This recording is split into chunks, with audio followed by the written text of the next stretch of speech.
Hello and welcome तमाम engineers और नाजरीन को क्वालिटी टॉक में। अगर आपका ताल्लुक सिविल या मैकेनिकल फील्ड से है तो आज का सेशन आपके लिए निहायत अहम होने वाला है, क्योंकि आज हम एक ऐसी टेक्निकल फील्ड पर बात करेंगे जिसे अक्सर इंजीनियर्स नज़रअंदाज कर देते हैं। हालांकि ये कंस्ट्रक्शन इंडस्ट्री का एक इंतहाई अहम हिस्सा है। जी हाँ, आज हम बात करेंगे स्टील स्ट्रक्चर क्वालिटी एश्योरेंस और क्वालिटी कंट्रोल के बारे में। आमतौर पर इंजीनियर्स को कंक्रीट, रीबार्स, फॉर्मवर्क और रोड वर्क्स के बारे में काफ़ी मालूमात होती हैं, लेकिन स्टील स्ट्रक्चर के हवाले से अक्सर मालूमात महदूद होती हैं। ज्यादातर लोग समझते हैं कि इसमें सिर्फ दो बड़े प्रोसेस शामिल होते हैं, फैब्रिकेशन, इरेक्शन, और आमतौर पर फैब्रिकेशन को मैकेनिकल इंजीनियरिंग जबकि इरेक्शन को सिविल इंजीनियरिंग से जोड़ दिया जाता है। हालांकि हकीकत इससे कहीं ज्यादा टेक्निकल और वसीया है। शुरू में मेरी सोच भी यही थी, लेकिन जब मुझे एक मशहूर क्लाइंट के साथ स्टील स्ट्रक्चर QC में काम करने का मौका मिला तो मुझे एहसास हुआ कि ये एक मुकम्मल अलग और बड़ी टेक्निकल फील्ड है। इसी मकसद से ये वीडियो तैयार की गई है ताकि इंजीनियर्स को स्टील स्ट्रक्चर QC के बुनियादी उसूल आसान और मुनज़्ज़म अंदाज में समझाए जा सके। इस सेशन में हम एक बेसिक फ्लो चार्ट को सादा और प्रोफेशनल अंदाज में डिस्कस करेंगे ताकि ये फील्ड आपके लिए ज्यादा वाज़ेह और दिलचस्प बन सके। इस सेशन में हम स्टील स्ट्रक्चर के बेसिक कॉन्सेप्ट्स और अहम टेक्निकल नुकात को समझेंगे ताकि एक मजबूत बुनियाद कायम की जा सके। तो आइए बगैर किसी ताखीर के आज के सेशन का आगाज करते हैं। मैं आमतौर पर steel structure QC engineering process को समझाने के लिए बात का आगाज वहीं से करता हूं जहां से असल अमली काम शुरू होता है, यानी फैब्रिकेशन और इरेक्शन प्रोसेस से। लेकिन इस मौजू में आगे बढ़ने से पहले एक अहम सवाल जहन में आता है कि इस पूरे प्रोसेस में मैकेनिकल इंजीनियरिंग और सिविल इंजीनियरिंग का क्या स्कोप होता है। फिलहाल हम इस पॉइंट को साइड पर रखते हैं और इंशाल्लाह वीडियो के आखिर में इसे डिटेल में डिस्कस करेंगे। अभी हम पूरे प्रोसेस को स्टेप बाय स्टेप समझने की कोशिश करते हैं। फर्ज करें आपकी अपॉइंटमेंट एक स्टील स्ट्रक्चर QC इंजीनियर के तौर पर हो जाती है। ऐसी सूरत में सबसे पहला और अहम काम यह होता है कि आप अपने स्कोप ऑफ वर्क को मुकम्मल तौर पर समझ लें। इब्तिदाई मरहले में दो चीजें ऐसी हैं जिनकी स्टडी करना इंतहाई जरूरी होता है। पहली चीज है detailed study of BOQ and IFC drawings. दूसरी चीज है steel structure general specification from client. अब सवाल यह पैदा होता है कि इन डॉक्यूमेंट्स को स्टडी करने का फायदा क्या होता है। BOQ और IFC ड्राइंग्स की स्टडी करने से इंजीनियर को पूरे प्रोजेक्ट की क्लियर अंडरस्टैंडिंग हासिल हो जाती है। इससे मालूम होता है कि प्रोजेक्ट में कौन कौन से स्ट्रक्चरल मेंबर्स इस्तेमाल होंगे, उनकी क्वांटिटी क्या होगी, उनकी डायमेंशंस क्या हैं और वो किस लोकेशन पर इंस्टॉल किए जाएंगे। जबकि जनरल स्पेसिफिकेशन इंजीनियर के लिए एक गाइडलाइन का काम करती है। इसमें स्टील के required grades, applicable standards, testing requirements और एक्सेप्टेंस क्राइटेरिया वाज़ेह तौर पर डिफाइन किए जाते हैं। यही डॉक्यूमेंट पूरे प्रोजेक्ट के क्वालिटी स्टैंडर्ड्स को मेंटेन करने में बुनियादी किरदार अदा करता है। अब हम बात शुरू करते हैं फैब्रिकेशन प्रोसेस की और इसे QC के पॉइंट ऑफ व्यू से एक सिंपल फ्लो चार्ट के जरिए समझने की कोशिश करते हैं। समझने में आसानी के लिए मैं इस प्रोसेस को दो स्टेजेस में डिवाइड करता हूं। First stage initial approval from client, second stage workshop execution. सबसे पहले हम इनिशियल अप्रूवल स्टेज को डिटेल में समझते हैं। इस स्टेज में सबसे पहला स्टेप होता है डिजाइन अप्रूवल। डिजाइन अप्रूवल को मजीद दो हिस्सों में तकसीम किया जा सकता है, शॉप ड्राइंग्स या fabrication drawings. Design engineering calculations. यहां एक अहम बात समझना जरूरी है कि शॉप ड्राइंग और फैब्रिकेशन ड्राइंग बज़ाहिर एक जैसी लगती हैं, लेकिन इनका पर्पस मुख्तलिफ होता है। शॉप ड्राइंग्स वो डिटेल ड्राइंग्स होती हैं जो मैन्युफैक्चरिंग और असेंबली के लिए कंप्लीट गाइडेंस फराहम करती हैं। इनमें स्ट्रक्चरल मेंबर्स की dimensions, connection details, welding locations और असेंबली इंस्ट्रक्शंस शामिल होती हैं। जबकि फैब्रिकेशन ड्राइंग्स ज्यादा फोकस के साथ मैन्युफैक्चरिंग प्रोसेस के लिए तैयार की जाती हैं, जिनमें cutting details, hole details, plate details और प्रोडक्शन के लिए रिक्वायर्ड तमाम टेक्निकल इंफॉर्मेशन शामिल होती है। ये बात हमेशा याद रखें कि design engineering calculation steel structure का एक इंतहाई अहम और लाजमी हिस्सा होती हैं। इन्हीं कैलकुलेशंस के जरिए स्ट्रक्चर की स्ट्रेंथ, लोड तहम्मुल करने की कैपेसिटी और ओवरऑल सेफ्टी को वेरीफाई किया जाता है। इनके बगैर फैब्रिकेशन प्रोसेस को आगे बढ़ाना मुमकिन नहीं होता। अब यहां एक इंटरेस्टिंग सवाल पैदा होता है, यह काम तो आमतौर पर डिजाइन इंजीनियर या डिजाइन डिपार्टमेंट का होता है, तो फिर इस स्टेज में QC इंजीनियर का क्या रोल होता है। असल में QC इंजीनियर का बुनियादी काम यहां तमाम डॉक्यूमेंट्स का प्रॉपर रिव्यू करना होता है। इस रिव्यू का मकसद ये इंश्योर करना होता है कि प्रोजेक्ट में इस्तेमाल होने वाला स्टील और इससे मुतल्लिक तमाम एक्सेसरीज करेक्ट ग्रेड और अप्रूव्ड स्टैंडर्ड्स के मुताबिक हों। आमतौर पर स्टील ग्रेड की इंफॉर्मेशन हमें क्लाइंट की फराहम करदा जनरल स्पेसिफिकेशन से मिल जाती है, लेकिन बाज़ औक़ात ऐसा भी होता है कि डिज़ाइन डिपार्टमेंट बेहतर परफॉर्मेंस या ज़्यादा सेफ्टी के लिए स्पेसिफिकेशन से भी बेहतर स्टील ग्रेड इस्तेमाल करने की रिकमेंडेशन देता है। ऐसी सूरत हाल में QA/QC इंजीनियर के लिए ये जानना और वेरीफाई करना इंतहाई ज़रूरी हो जाता है कि इस्तेमाल होने वाला मटेरियल प्रोजेक्ट रिक्वायरमेंट्स और क्वालिटी स्टैंडर्ड्स पर मुकम्मल तौर पर पूरा उतरता हो। अब हम आते हैं दूसरे अहम की तरफ, जिसे कहा जाता है मटेरियल सबमिटल्स। आमतौर पर डिज़ाइन अप्रूवल मुकम्मल होने के बाद मटेरियल सबमिटल प्रोसेस शुरू होता है। यह मरहला स्टील स्ट्रक्चर QA/QC में इंतहाई अहम समझा जाता है, क्योंकि इसी स्टेज पर प्रोजेक्ट में इस्तेमाल होने वाले तमाम मटेरियल्स की प्रॉपर वेरिफिकेशन और अप्रूवल ली जाती है। मटेरियल सबमिटल्स के दौरान आमतौर पर 3 अहम चीज़ों की मुकम्मल क्लैरिफिकेशन हो जाती है। पहली चीज़ होती है मटेरियल टाइप्स की कंफर्मेशन।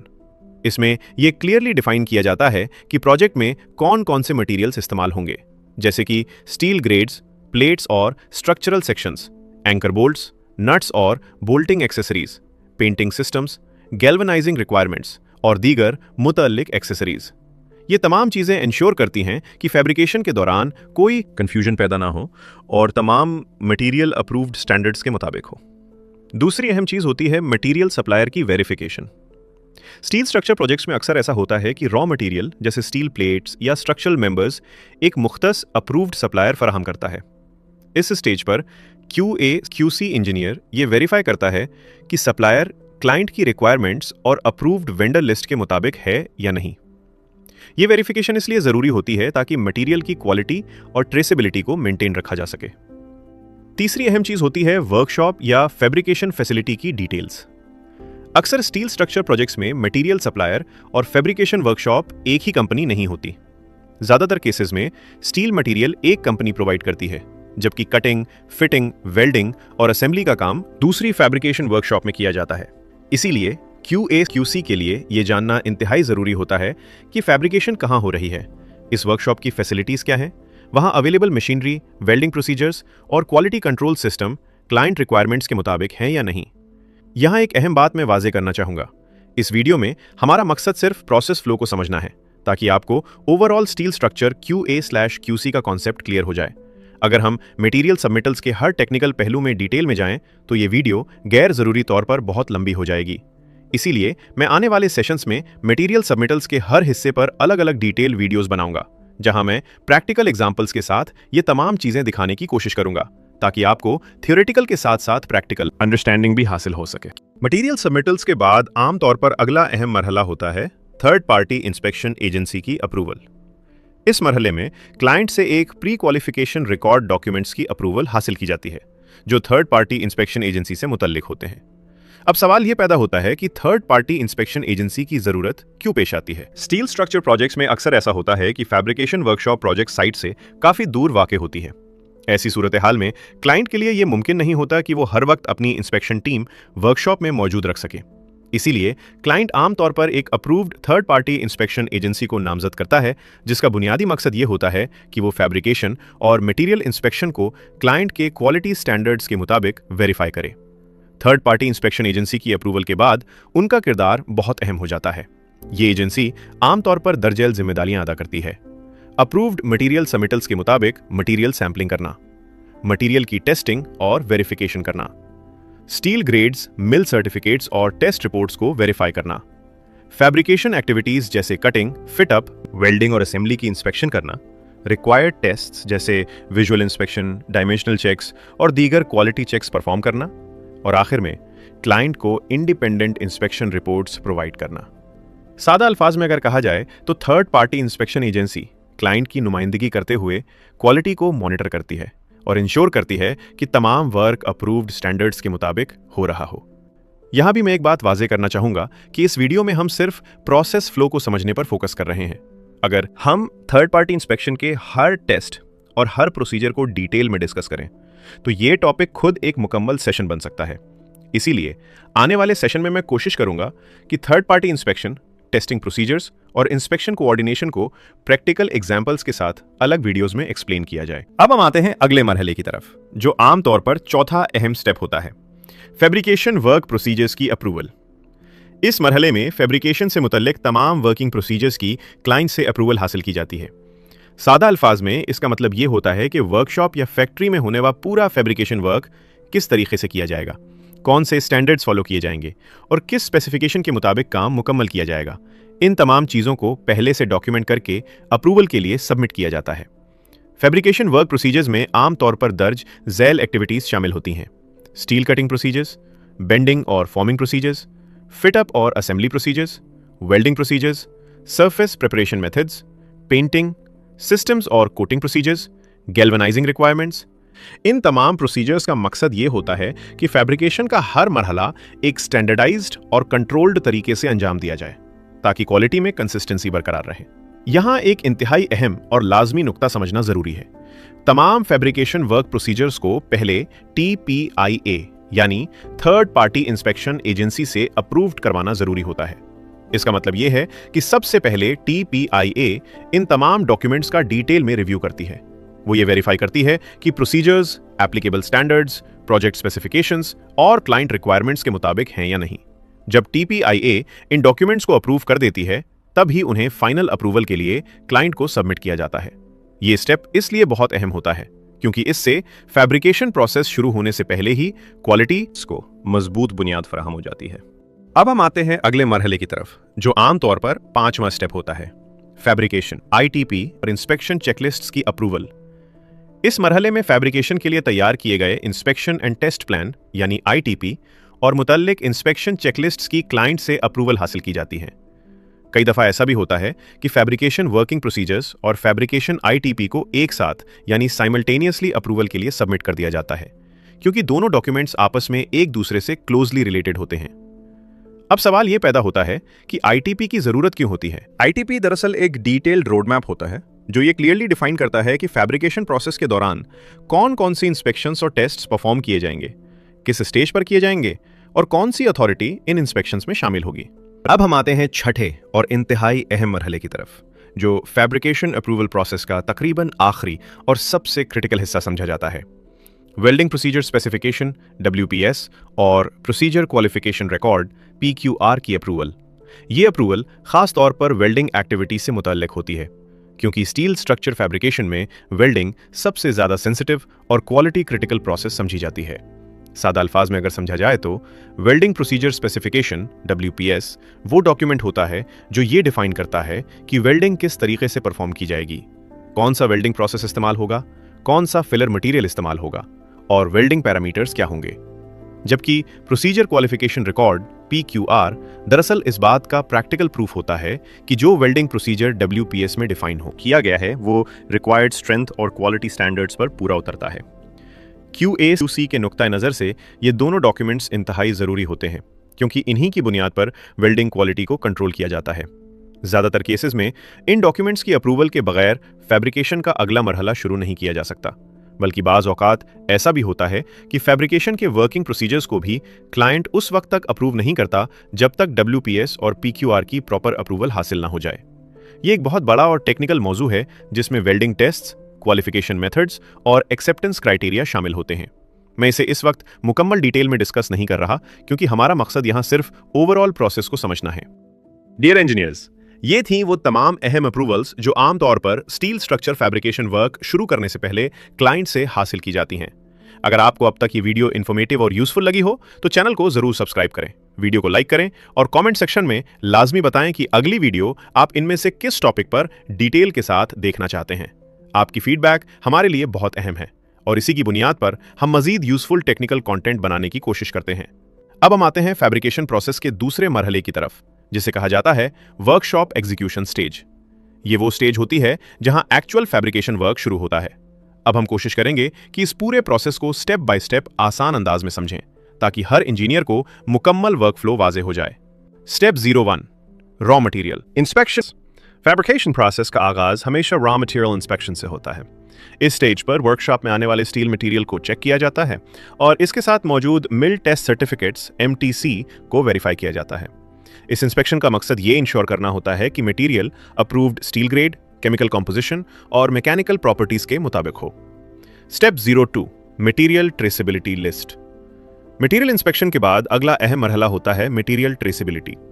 ट्रेसेबिलिटी का मतलब यह होता है कि हर स्टील मेंबर को इसके ओरिजिनल हीट नंबर या बैच नंबर के साथ लिंक रखा जाए ताकि किसी भी स्टेज पर मटेरियल की हिस्ट्री को वेरीफाई किया जा सके।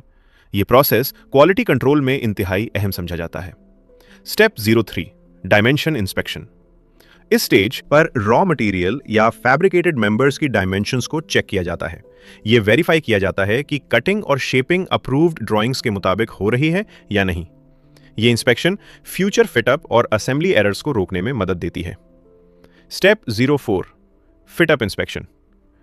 फिटअप इंस्पेक्शन फैब्रिकेशन का एक बहुत अहम हिस्सा होता है।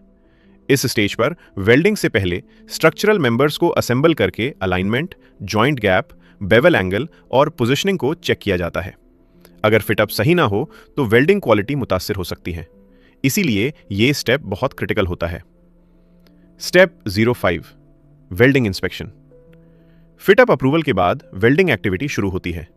इस स्टेज पर QA QC इंजीनियर यह वेरीफाई करता है कि वेल्डिंग अप्रूव्ड WPS के मुताबिक हो रही है। क्वालिफाइड वेल्डर्स वेल्डिंग परफॉर्म कर रहे हैं, वेल्डिंग पैरामीटर्स दुरुस्त मेंटेन किए जा रहे हैं। Step 06 non destructive testing NDT। Welding मुकम्मल होने के बाद वेल्ड क्वालिटी को वेरीफाई करने के लिए मुख्तलिफ NDT मेथड्स इस्तेमाल किए जाते हैं, जैसे visual inspection, ultrasonic testing, magnetic particle testing, dye penetrant testing. इन टेस्ट्स का मकसद वेल्ड डिफेक्ट्स को डिटेक्ट करना होता है बगैर स्ट्रक्चर को नुकसान पहुंचाए। Step 07 surface preparation. NDT के बाद फैब्रिकेटेड स्ट्रक्चर को कोटिंग के लिए तैयार किया जाता है।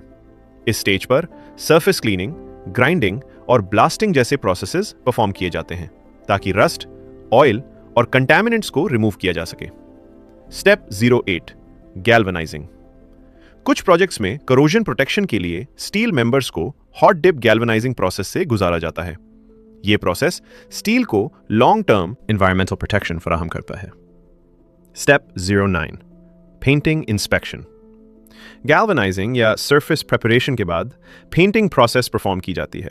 QC engineer coating thickness, surface condition और पेंट सिस्टम को अप्रूव्ड स्पेसिफिकेशन के मुताबिक वेरीफाई करता है। स्टेप 10 इंस्पेक्शन सर्टिफिकेट और रिलीज नोट। तमाम इंस्पेक्शंस और टेस्ट्स मुकम्मल होने के बाद फाइनल इंस्पेक्शन सर्टिफिकेट तैयार किया जाता है। इसके बाद फैब्रिकेटेड स्टील मेंबर्स को रिलीज नोट जारी किया जाता है, जिसके जरिए मटेरियल को डिस्पैच या साइट इरेक्शन के लिए अप्रूव किया जाता है। तो इंजीनियर्स, ये था फैब्रिकेशन का मुकम्मल QA QC प्रोसीजर, जिसमें हमने पूरे प्रोसेस को स्टेप बाय स्टेप डिस्कस किया। अब फैब्रिकेशन के बाद अगला अहम मरहला शुरू होता है, यानी स्टील स्ट्रक्चर इरेक्शन प्रोसेस। अब हम इरेक्शन प्रोसेस को समझने की कोशिश करेंगे। जैसे हमने फैब्रिकेशन को बेहतर समझने के लिए इसे स्टेजेस में डिवाइड किया था, बिल्कुल उसी तरह इरेक्शन प्रोसेस को भी मैं आसानी के लिए 2 स्टेजेस में तकसीम करता हूं। पहली stage initial approval from client, दूसरी स्टेज साइट एग्जीक्यूशन स्टेज। चलिए सबसे पहले इब्तिदाई अप्रूवल स्टेज को समझते हैं। Step 01 installations erection ITP with inspection checklists. Erection work शुरू करने से पहले सबसे अहम अप्रूवल जो क्लाइंट से हासिल की जाती है वो होती है इंस्टॉलेशन या erection ITP inspection and test plan की अप्रूवल। ये डॉक्यूमेंट इरेक्शन के दौरान होने वाली तमाम इंस्पेक्शंस को क्लियरली डिफाइन करता है। इसमें यह मेंशन होता है कि किस स्टेज पर इंस्पेक्शन होगी, कौन सा स्टैंडर्ड फॉलो होगा, एक्सेप्टेंस क्राइटेरिया क्या होगा, TPIA और क्लाइंट इंस्पेक्शन पॉइंट्स कहाँ होंगे, कौन सी इंस्पेक्शन चेकलिस्ट इस्तेमाल होगी। ये डॉक्यूमेंट इरेक्शन क्वालिटी कंट्रोल का बुनियादी फाउंडेशन होता है। स्टेप 02 मेथड स्टेटमेंट या erection procedure approval. Erection stage का दूसरा इंतहाई अहम अप्रूवल होता है मेथड स्टेटमेंट या इरेक्शन प्रोसीजर का। स्टील स्ट्रक्चर आइटम्स आमतौर पर हैवी वेट और लार्ज स्पैन में होते हैं, इसलिए उनकी ट्रांसपोर्टेशन, अनलोडिंग, लिफ्टिंग और इंस्टॉलेशन इंतहाई एहतियात और प्लानिंग के साथ की जाती है। मेथड स्टेटमेंट में आमतौर पर दर्ज झैल चीज़ें शामिल होती हैं: transportation planning, lifting plan, required machinery और रिसोर्सेज, क्रेन कैपेसिटी और positioning rigging details, safety precautions, sequence of installation. ये बात हमेशा याद रखें कि इन अप्रूवल्स के बगैर साइट पर इरेक्शन वर्क शुरू ही नहीं किया जा सकता। Stage 02 site execution. अब हम इरेक्शन प्रोसेस के प्रैक्टिकल एग्जीक्यूशन स्टेज की तरफ आते हैं। Step 01 material receiving inspection MIR। जब फैब्रिकेटेड स्टील मटेरियल साइट पर पहुंचता है तो सबसे पहले MIR रेज की जाती है, लेकिन MIR रेज करने से पहले 4 अहम अप्रूवल्स का होना लाजमी होता है। Approved shop drawings with design calculations, approved material submittals, approved fabrication procedures with WPS or PQR, complete quality dossiers from fabrication workshop. Quality dossiers दरअसल फैब्रिकेशन के दौरान तैयार होने वाले तमाम इंस्पेक्शन रिकॉर्ड्स पर मुश्तमिल होते हैं, जैसे raw material inspection records, fit up inspection reports, welding inspection reports, NDT reports, painting inspection records, material release notes. जब तक ये तमाम डॉक्यूमेंट्स कंप्लीट और अप्रूव ना हो, MIR रेज नहीं की जा सकती। Step 02 lifting activity. MIR approval के बाद मटेरियल की लिफ्टिंग और शिफ्टिंग की जाती है। ये एक्टिविटी हमेशा अप्रूव्ड लिफ्टिंग प्लान के मुताबिक परफॉर्म की जाती है। अगर लिफ्टिंग प्लान अप्रूव ना हो तो लिफ्टिंग एक्टिविटी हरगिज परफॉर्म नहीं की जा सकती। Step 03 इंस्टॉलेशन/इरेक्शन work. इरेक्शन का अगला मरहला स्ट्रक्चर की इंस्टॉलेशन होता है, जो आमतौर पर 2 तरीकों से हो सकता है: बोल्टेड कनेक्शन, वेल्डेड कनेक्शन। अगर कनेक्शन बोल्टेड हो तो इसके लिए बोल्टिंग, ITP और इंस्पेक्शन चेकलिस्ट की अप्रूवल लाजमी होती है। अगर कनेक्शन वेल्डेड हो तो वेल्डिंग हमेशा अप्रूव्ड WPS के मुताबिक परफॉर्म की जाती है, जो फैब्रिकेशन स्टेज में अप्रूव हुई होती है। Step 04 WIR work inspection request. Installation मुकम्मल होने के बाद WIR रेस की जाती है ताकि इरेक्शन इंस्पेक्शन परफॉर्म की जा सके।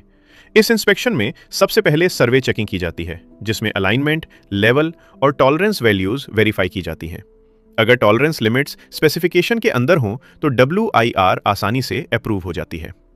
नाजरीन, ये था स्टील स्ट्रक्चर के हवाले से मुकम्मल क्वालिटी एश्योरेंस और क्वालिटी कंट्रोल प्रोसीजर, जिसमें हमने फैब्रिकेशन और इरेक्शन दोनों प्रोसेसेस को डिटेल में समझा। अगर किसी जगह आपको कोई बात समझ ना आई हो या आपको लगे कि किसी पॉइंट पर मजीद क्लैरिफिकेशन की जरूरत है तो कमेंट सेक्शन में जरूर बताएं। साथ ये भी जरूर मेंशन करें कि अगली वीडियो आप किस टॉपिक पर डिटेल के साथ देखना चाहते हैं। सिविल और मैकेनिकल इंजीनियरिंग स्कोप। अब आखिर में एक अहम सवाल डिस्कस करते हैं कि स्टील स्ट्रक्चर QA QC में सिविल इंजीनियरिंग और मैकेनिकल इंजीनियरिंग का स्कोप क्या होता है।